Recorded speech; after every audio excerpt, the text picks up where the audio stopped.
Hello Aries, welcome to Dove and Serpent Tarot. My name is Paul. If Aries is your sun, moon, or rising sign, this is your reading. Please hit the like button, leave a comment. Consider subscribing to the channel, especially if this reading resonates with you. And if there is anything you would like me to pray over, or meditate upon, or send positive energy toward, please let me know. All right. Now, this is going to be a general reading, so try to be open and receptive to whatever may come through during our time together. I am merely the messenger, and I ask you to connect directly with each of these cards and use your own intuition to take you beyond the details that I might provide. And remember, Aries, that the most important part of any tarot reading is you. And a Five of Pentacles to start us out with. This will be our departure point. All right, Five of Pentacles. There probably is a lot going on in the world right now that is giving you some anxiety. You know, that's I know a very general statement because of everything that is going on in the world now. But I think that you maybe are feeling it quite acutely. Okay, and yeah, see, there's the Eight of Cups. We've got some good a Ten of Cups. And we've got a way forward. We've got some more fire. The Princess of Cups, one of my favorite cards. And an Eight of Pentacles. Very interesting. It seems like a very, very practical reading today. But let's see. I'm sure there's some magic in here somewhere. Let's select our mystery card, bonus card, confirmation card. This is one random card from the Smith-Waite Tarot that we are just going to set aside. We're going to put Kevin, aka Mr. Bates, right there on top of that card. Now, we're not going to look at that card until the very end. All right, so don't even ask. It will tie everything together. It will give us the confirmation that we need at the end of the reading. Okay. But if at any point during the reading you get an idea or a feeling of what that card is, go ahead and put your prediction in the comments. Okay.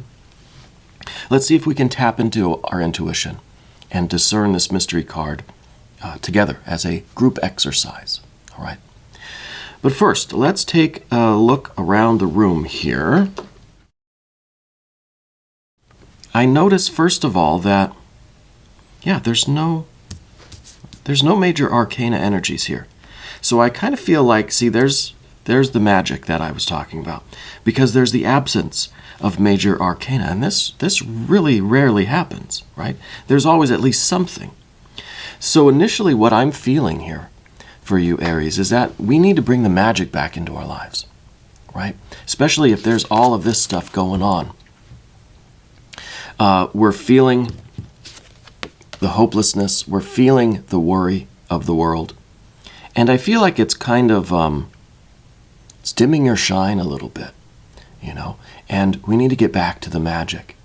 We need to get back to the feeling of inspiration. Yeah.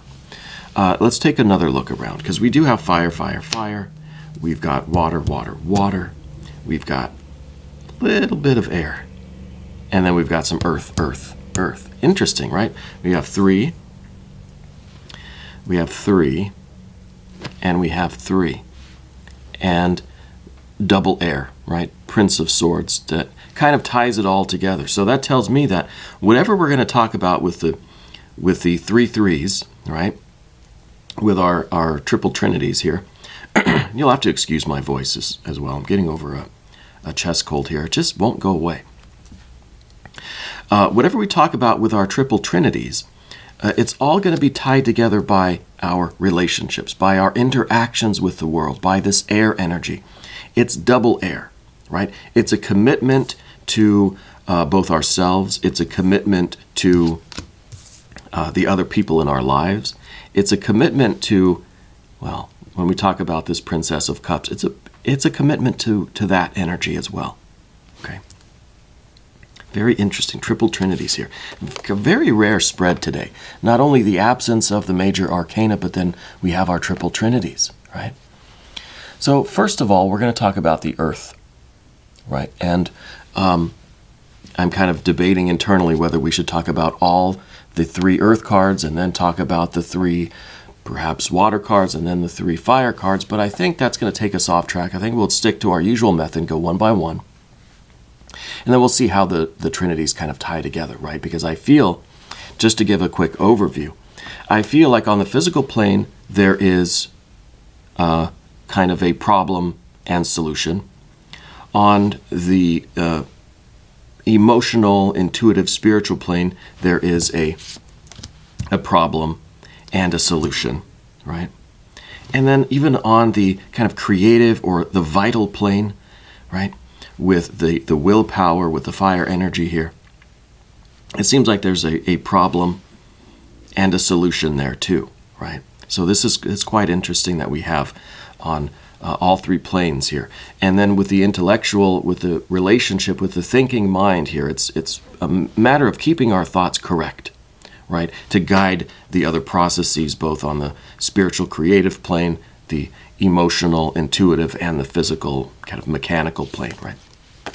Anyway, that's a lot of talking, not a lot of cards. Here's the 5 of Pentacles. There's a lot going on. It seems that right now life is uncertain.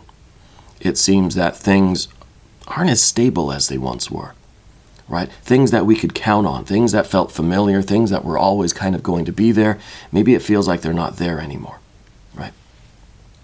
And I don't think this is just because of the current events of the world, which, if we allow ourselves, really have this uncertainty and this hopelessness to them, right? Let's face it. It's a difficult time. But I think in your life particularly, things are changing, right? Maybe just as the seasons kind of move on and we transition into a new season, there is a lot of change. Maybe there are people that are leaving the home. Maybe you're leaving the home. Maybe you're changing homes. Maybe some things at work are changing. A lot of changes kind of sweep in all at once. Yeah. Maybe you've been going through old possessions, old boxes from the garage or from the basement or the attic or the closet or the spare room or the other closet. And trying to clear out some of this old stuff, right, to make room for the new stuff. And that's kind of a nostalgic process, right? Cleaning things out, moving materials around. Anytime you move or do a spring cleaning or a winter cleaning or a fall cleaning, it's an emotional time, right? Because we see all those things that we haven't maybe looked at in years, you know. Old pictures, old notebooks, journals, diaries, old sentimental, artifacts, memorabilia, right? And I think that kind of movement or the sweeping change or just the hustle of this time in your life is causing a lot of that 8 of Cups feeling, just a kind of a nostalgia, a feeling like there was a time where I would see this glass as being quite full, but now it feels like it's emptying slowly at first, and then it just starts kind of draining fast, like there's a leak in it somewhere. And I think we need to get this water energy back. We need to get this magic back. We need to bring in that major arcana again. I'm hoping for that mystery card. I'm really holding fast to that being a major arcana energy. Because I feel like we need that inspiration. We need that spark, right? Because of everything that's going on, the 8 of Cups, the glass is half empty now, and it's draining faster and faster and faster. Okay, what we aspire to, of course, is a full glass, a full 10 of Cups here. This is at the top of the path of the dove. So this is really our best case scenario. This is the perfect happy life. I want to feel all that love again. I want to feel the magic, the beauty, the joy, the connection. I want to feel the holiness of life, right? I want to feel the miracle of life again. I want to feel the blessings in my life. I want every cup to be filled. I want them all to be overflowing, right? I want to be able to share this with everyone. I think you have really high hopes, for the experience of life. And this is very important. I'm happy that we've got this card, especially the 10 of Cups. Because this shows that we have an aspiration, that we have an ideal, that we know that holiness and magic and beauty is here for us. And it's really, in some ways, it's just a matter of shifting perspective, right? That's why the air energy, this Prince of Swords, is the focal point of the reading, because that's where everything revolves around this. And what is this but your mind, right? This is your ability, I was going to wait to get to this card, but let's go ahead and talk about this now. The way forward in all of this is the Prince of Swords. Now, the Prince of Swords is a lot of things, but primarily it is a mind swirling with thoughts and feelings, right? You can't have a feeling without acknowledging it, cognitively. So this is the centerpiece of your life, which is your mind. All of these feelings and thoughts and ideas and real world, situations and events, it's all swirling around in your mind, right? And that can make you dizzy, honestly. So much going on, so many feelings to deal with, right?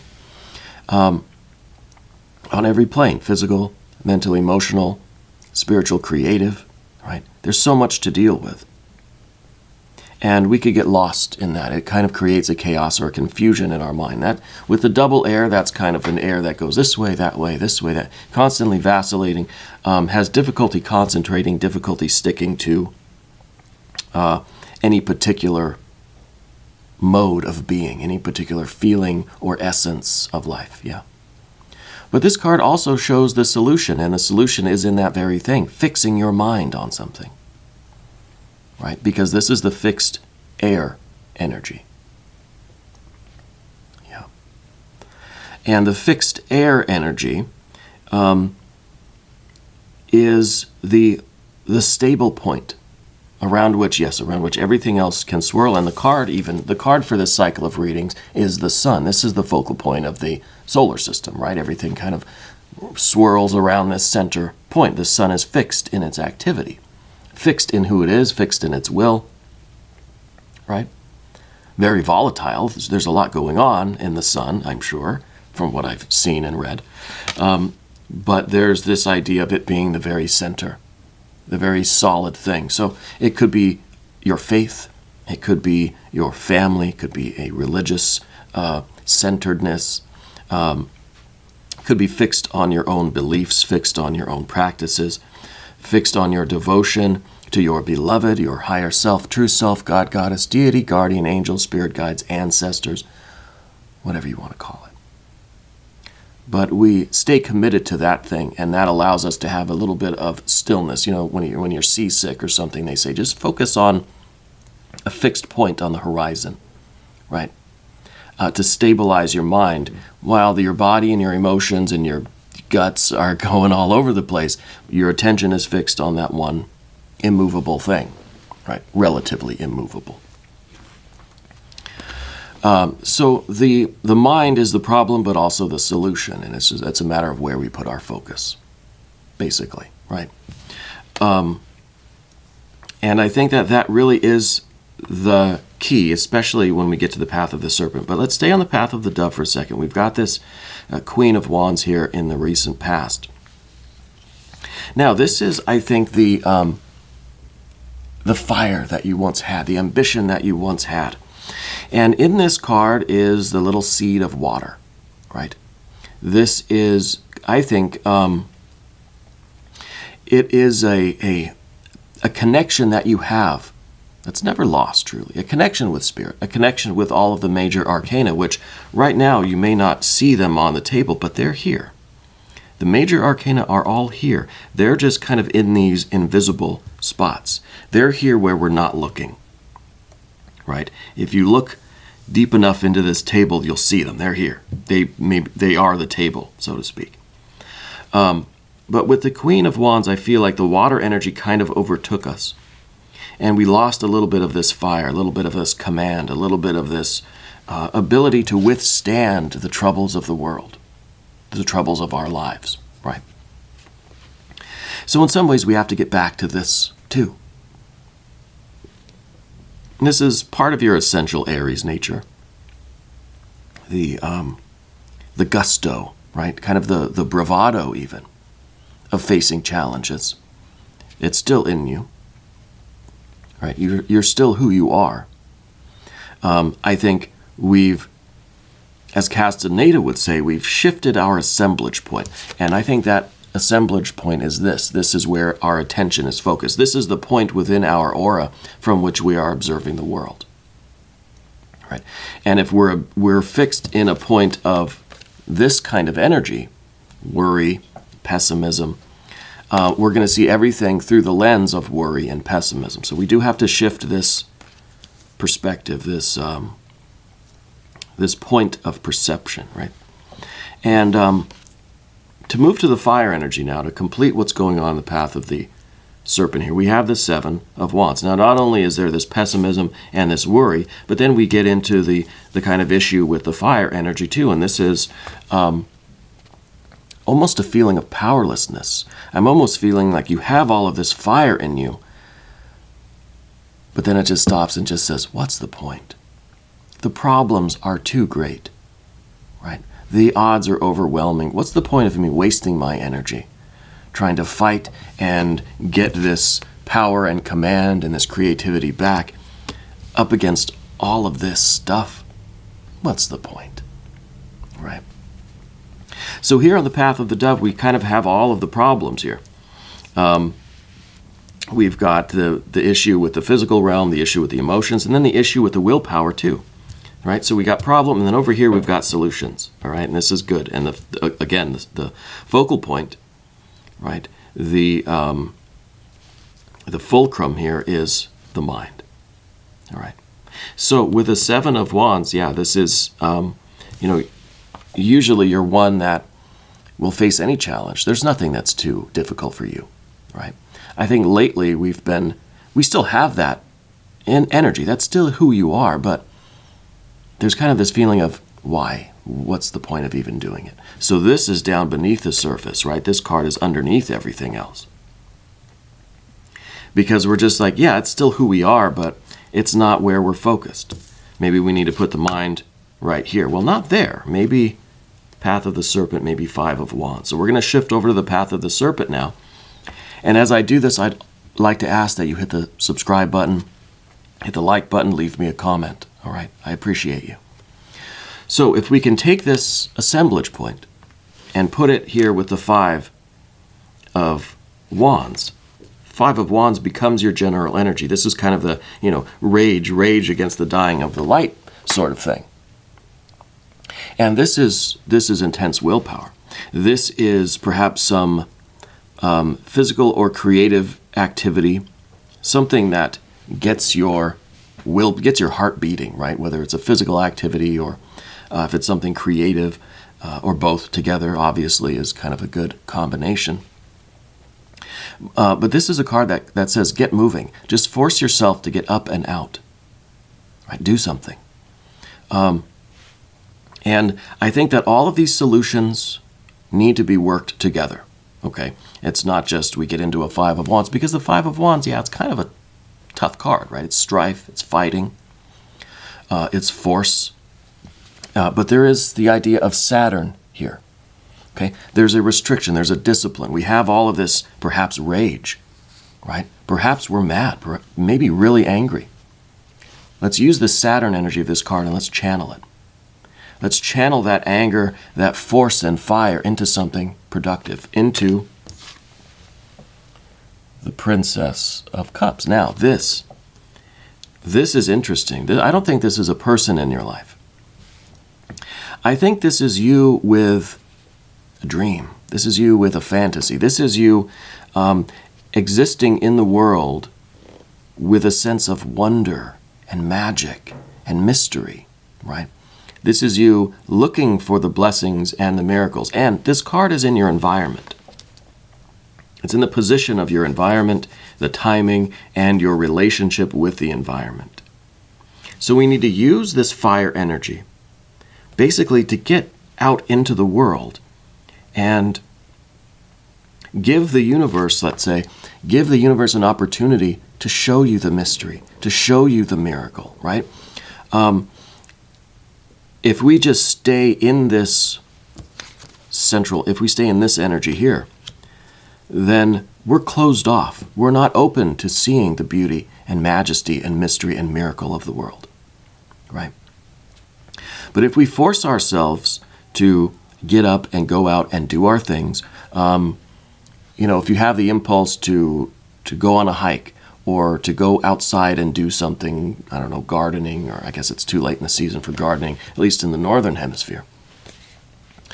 But just to get out of the house, accept an invitation to go see friends or family. Don't say yes more often, right? To yourself, you have the impulse, I'm going to go get my hair done. Yes, all right, I'm going to go do it. It's not just a passing thought. It's not something that we then say kind of, no, what's the point? Allow yourself to do it. Because the more we engage with the world, the more chance we'll have to witness the beauty, the miracle, the magic, the blessing, right? I think Spirit's got something to show you, but we have to go out and open our eyes to see it, okay? And really it comes down to finding the strength to get up and go out and allow Spirit to show you these blessings and these miracles, okay? And I think that's what this is, because this is a card, this is an energy that sees everything as a miracle, right? Just a flower growing in the middle of a concrete jungle or something. It's a miracle. And this could be something very obvious, maybe, witnessing something out in nature, right? Witnessing or being part of, experiencing some kind of magic between two people. Maybe it's, I don't know if anyone in your family is expecting a child, or, witnessing that kind of miracle. Allowing yourself to be taken by that. It doesn't have to be the birth of a child, but you know what I'm saying. But if we're stuck in this energy, if we're stuck in all of this, then you could witness something as magical as a child being born, and it might not make you feel anything, right? You ever have that realization that something happens in your life that really should get you feeling something, positive or negative? It should at least get that adrenaline going, get your heart pumping or something, but you witness it and it's just nothing's changed, right? That's because our perception, our assemblage point is stuck in this negative energy. And we need to shift it. And we can only do so, I think, intentionally. There has to be 5 of Wands. There has to be intent. We have to put energy behind it to do it. We have to admit that there is magic and miracles and blessings out there for us to witness, and that they are intended for us to not only witness, but partake in. Okay? And then 7, excuse my voice, please.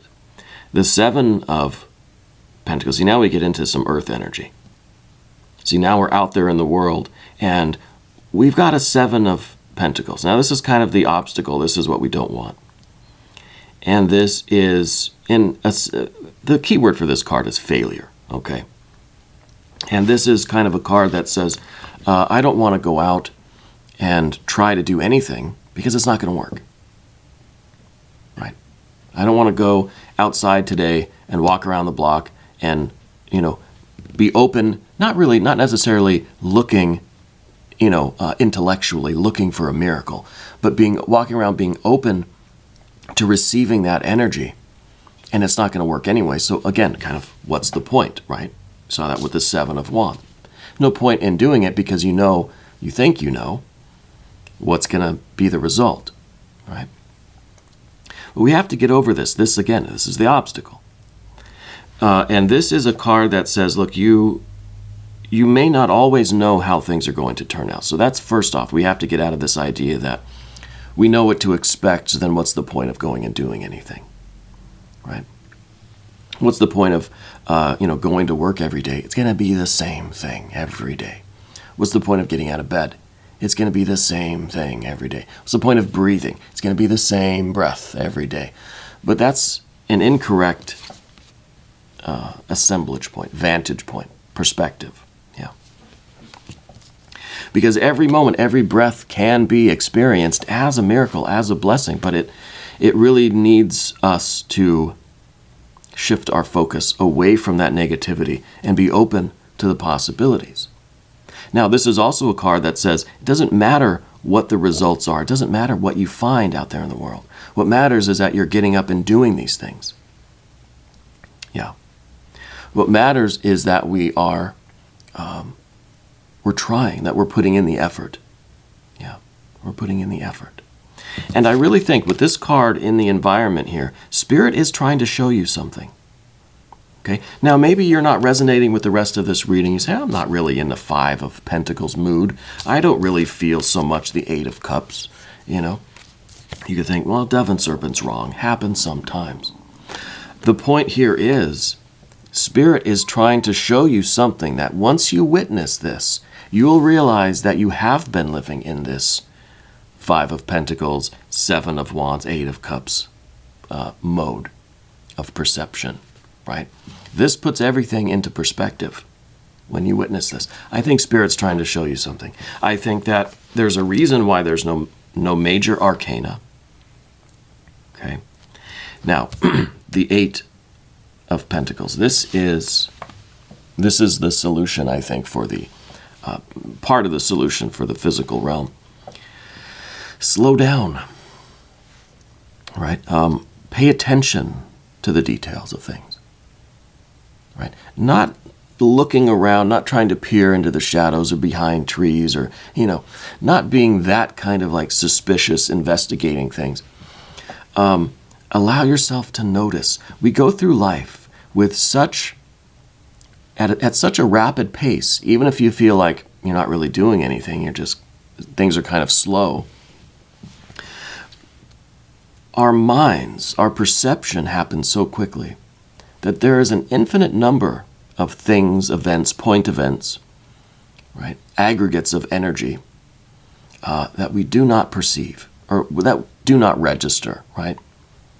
Our senses only absorb so much, and we've learned to filter out 99% of what comes in through the senses, not to mention that 100% is only a fraction of the totality of energy that's in the universe. That's in reality, right?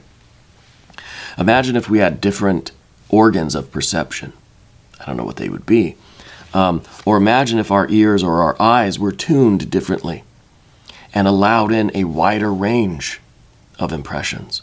Right now, we only see a sliver of the light, right? On the spectrum of energy, visible light's only a little tiny portion, and with sound too. Very limited, right? And that limit, I think, even that little tiny bit, you can't even see it on the video probably, we only register a tiny portion of that. That's what we need to shift, right? Because again, it depends on what we are. This is where our assemblage point is. It's in the type of things that we choose unconsciously even, or through training and practice, these kind of buffers and filters that we have in our minds. We ignore 99% of the stuff coming in through the senses. Well, let's shift what we're paying attention to,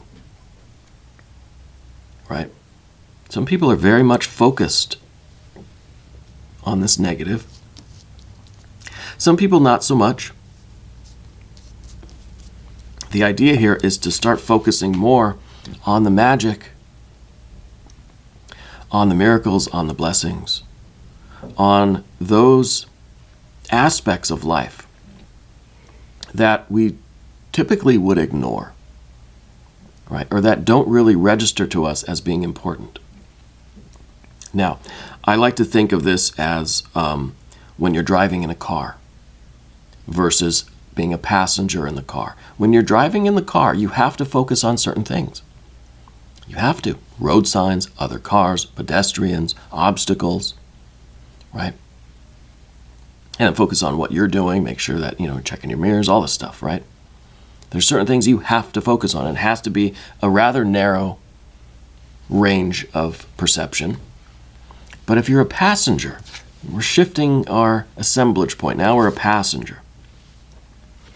Well, you don't so much have to worry about the speed limit, road signs, pedestrians, obstacles. I hope that you would, being a good co-pilot, to help the driver. But you have more of an opportunity to look at those little things, to notice something weird on somebody's lawn, or to notice what the squirrels are doing right there in the yard, or to notice some weird thing in the sky, right? Or to notice the way two kids are interacting on the corner, or to witness two people getting along or hugging or helping somebody up on the street, right? There's a lot more that you could see when you're the passenger.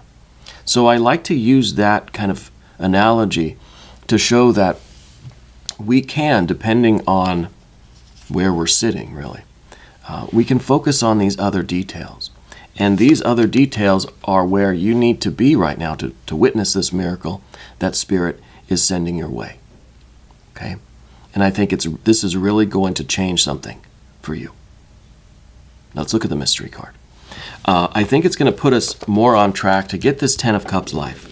This is our aspiration. This is the blessing we really want. And I think that Spirit has given you the opportunity. See, there's no major arcana here. Spirit's saying, hey, you've got to come find it. You've got to come find that intense spiritual energy again. Let's look at the mystery card. If you have a guess or a prediction, put your answer in the comment section. I think major arcana. If not major arcana, then I'm thinking,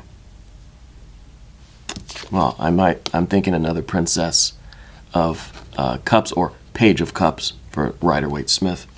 Then we got the Fish in the Percolator, right? Then we're seeing things that we usually would have never seen or we would have ignored. So I'm thinking either the Ace of Cups or the Page of Cups, if it's not major arcana, right? My first get major arcana for sure. But it might be those cups instead. Okay. Too on the nose. It's not major arcana, but it is the Fish in the Percolator. This is quickly becoming my favorite card in the Rider-Waite-Smith. More so even than in the Thoth deck. That's a beautiful image. But this really hits it home for me. The Fish in the Percolator. It's the absurdity of life, right? It is those things that just kind of make you just smile a smile of delight, right? Something funny or weird or strange or magical. This is the blessing. This is the miracle. This is the gift of life, right? And most of us, we see a fish in a percolator. First thing we do, we're going to toss that thing out because we're trying to make coffee, right? We would never stop to appreciate the uncanniness of it, the absurdity of it. And maybe that's what the Eight of Pentacles is talking about, appreciating those weird things, right, that are outside of the realm of your normal experience, whether you are or are not in this energy right now. Appreciate those little things that are out of place. Don't just quickly toss it away. Talk to it, right? Find out, how'd you get there? Right? Allow your imagination, to run wild with that.